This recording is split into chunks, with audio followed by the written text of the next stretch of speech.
బైబిల్లో కీర్తనలు 121 అధ్యాయం 4వ వచనంలో ఇశ్రాయేలును కాపాడువాడు కునుకులో నిద్రపోడు అని రాయబడింది. మీకు మాట చెప్పమంటారా?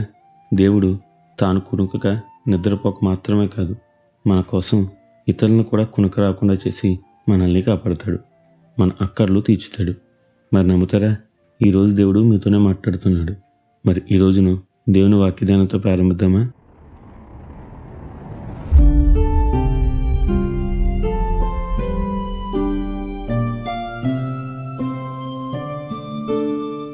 మనందరికీ బైబిల్లో ఎస్తేరు గ్రంథం బాగా తెలుసు. దానిలో దుష్టుడైన హామాను మొర్దెకైని అతనితో పాటు యూదులందరినీ చంపాలి అని ప్రణాళిక సిద్ధం చేసినప్పుడు దేవుని ప్రజలు దేవునికి మొరపెడుతూ ఉన్నారు. తెలుసా అప్పుడు దేవుడు ఏం చేశాడో? రాజైన అహష్వేరోషుకు రాత్రి నిద్ర రాకుండా చేశాడు.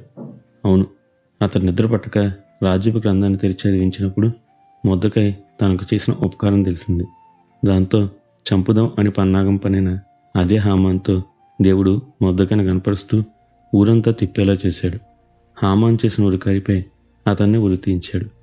అవును, మన కోసం దేవుడు తాను కునుకపోవడమే కాదు, ఇతరులకు కూడా కునుకు రానివాడు. జార్జ్ ముల్లర్ అనే దైవజనుడు కూడా విశ్వాసంతో అనాథాశ్రమం నడుపుతూ ఉన్నప్పుడు ఆ అనాథ పిల్లలు ఉండడానికి ఒక ఆశ్రమం కోసం స్థలం అవసరమై ఉండగా ఒక మంచి స్థలం ఒకనాడు జార్జ్ ముల్లర్ గారు కంటపడింది. కానీ దాన్ని దక్కించుకునే స్తోమత ఆయనకు లేదు. అయితే దేవుడు దానిని తనకు తప్పక ఇస్తాను అని ప్రేరణ ఇవ్వగా ఆయన దాని కొరకు ప్రార్థించడం ప్రారంభించాడు. తెలుసా, కేవలం కొన్ని రోజులకే ఆ స్థల యజమాని జార్జ్ ముల్లర్ గారిని వెతుకుతూ వచ్చి, అయ్యా, గత కొన్ని రోజులుగా దేవుడు నా స్థలాన్ని మీకే ఇవ్వమని చెప్పి నాకు కునుకు రానివ్వడం లేదు, అది మీరే తీసుకొని అన్నాడు. అయితే అంత డబ్బులు చెల్లించలేను అని జార్జ్ ముల్లర్ గారు అంటే, ఎంత కుదిరితే అంతే ఇవ్వండి అని చాలా తక్కువ ఖరీదుకు అతడు వచ్చి జార్జ్ ముల్లర్ గారికి ఆ స్థలం రాసిచ్చాడు. దేవునికి స్తోత్రం.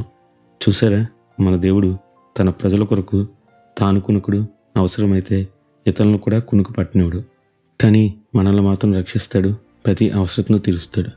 ఇట్టి గొప్ప దేవుని కలిగిన మనం ఎంతైనా ధన్యులం కదూ. అందుకే నిత్యం ఘనత మహిమ ప్రభావములు యేసుక్రీస్తు నామానికి కలుగునుగాక. ఆమెన్. హల్లెలూయా.